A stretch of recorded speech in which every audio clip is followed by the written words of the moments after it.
Do you ever wish that you were more like your dog?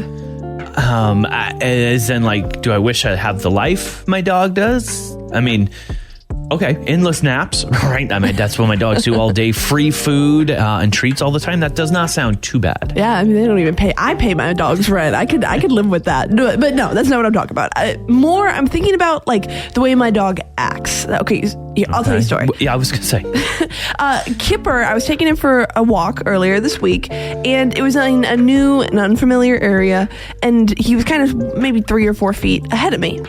So he'd be walking, sniffing, he was enjoying himself, but then every 30 seconds or so, I started noticing he would just look over his shoulder, look back at me to see if I was still there, and then he would keep going. But then 30 seconds later, he'd look again just to check in, make sure I was still with him. Okay.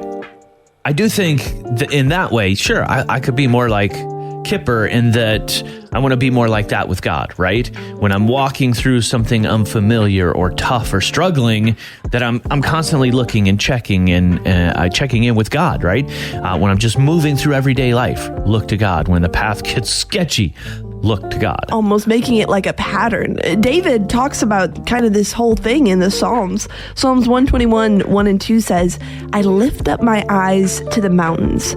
Where does my help come from? My help comes from the Lord, the maker of heaven and earth. And the truth is, we forget sometimes where our help comes from. We can distract ourselves or convince ourselves that we can handle it, or to look to the people in our lives, money, or our plans to carry us through. God kind of almost becomes a backup when we do that.